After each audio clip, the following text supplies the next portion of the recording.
एक बार एक लड़की अपनी गरीबी से तंग आके गांव से भाग जाती है और वो जंगल में आके रोने लगती है। वहां से गुजर रही एक परी उस लड़की के रोने की आवाज़ को सुनती है और नीचे उतर के उससे पूछती है, लड़की तुम अकेले इस सुनसान जंगल में क्या कर रही हो?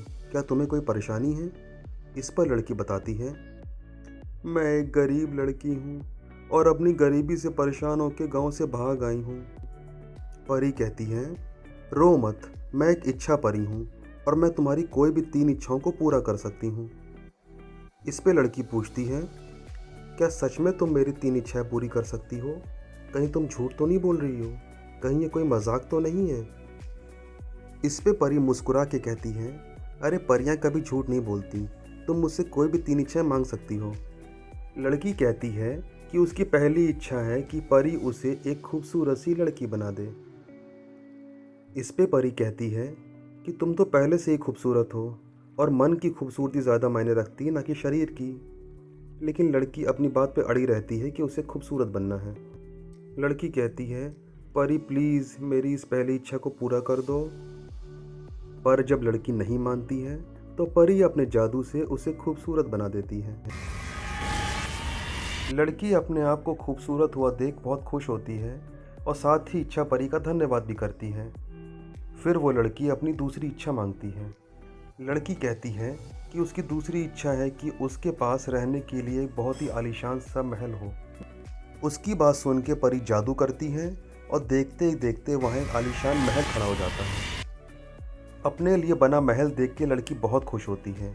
फिर वो अपनी तीसरी इच्छा मांगते हुए कहती है, मेरी इच्छा है कि मेरे पास बहुत सारी धन दौलत भी हो।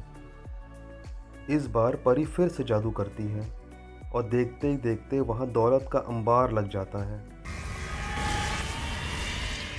इतनी सारी दौलत देख के लड़की को और भी ज़्यादा खुशी होती है। फिर वह एक और इच्छा मांगने लगती है, लेकिन परी उसे टोकते हुए कहती है, तुम चौथी इच्छा नहीं मांग सकती, मैंने तुमसे सिर्फ तुम्हारी 3 इच्छाएं पूरी करने का वादा किया है। लड़की हैरान होते हुए पूछती है कि उसकी तो बहुत सारी छोटी छोटी इच्छाएं हैं, क्या परी उन सबको पूरा नहीं कर सकती? इस पे परी कहती है कि उसने अपना वादा निभाया है और तुम्हारी 3 इच्छाएं पूरी की हैं और तुम भी लालच छोड़ो और जो मिला है उसमें खुश रहो।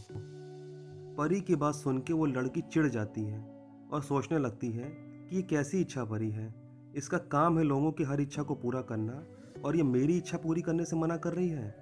क्यों ना मैं ऐसा करूं कि इसे कैद कर लूं और तब तक इसे आज़ाद ना करूं जब तक कि मेरी सारी इच्छाओं को पूरा ना कर दे। इसके बाद वो उस परी को पिंजड़े में कैद कर देती है और उसे कहती है, सुनो परी, अगर तुम मेरी सारी इच्छाओं को पूरा नहीं करोगी तो तुम सारी ज़िंदगी इसी पिंजड़े में कैद रहोगी। उसकी इस हरकत पे परी को बहुत गुस्सा आता है और वो कहती है, लड़की तुम ना सिर्फ लालची हो बल्कि मूर्ख भी हो। तुम्हें क्या लगा तुम इस पिंजरे में मुझे कैद कर सकती हो? मैं एक परी हूँ, मेरे पास जादुई शक्तियाँ हैं, अभी दिखाती हूँ कि मैं क्या कर सकती हूँ। ये कह के परी अपना जादू चलाती है और ना सिर्फ पिंजरा बल्कि महल और सारे पैसे भी वहाँ से गायब हो जाते हैं। ये देख के तो लड़की के होश उड़ जाते हैं। परी उससे कहती है, लालची लड़की, तुम इन वरदानों के लायक नहीं हो। मैं तुमसे तुम्हारी खूबसूरती भी छीन लेती हूँ और तुमको पहले जैसा बना देती हूँ। लड़की परी से माफ़ी मांगती है और कहती है कि प्लीज़ उसे पहले जैसा मत बनाओ, लेकिन परी उसकी एक नहीं सुनती है। लड़की परी से माफ़ी मांगती रह जाती है, लेकिन परी इस बार उस लड़की को नज़रअंदाज करके आगे निकल जाती है। इस कहानी से हमें यह शिक्षा मिलती है कि हमें जो मिला है उसके लिए हमें सदा ही ईश्वर का धन्यवाद देना चाहिए। साथ ही हमें अपनी इच्छाओं को भी नियंत्रण में रखना चाहिए, क्योंकि इच्छाएं कब लालच बन जाती हैं हमें पता भी नहीं चलता।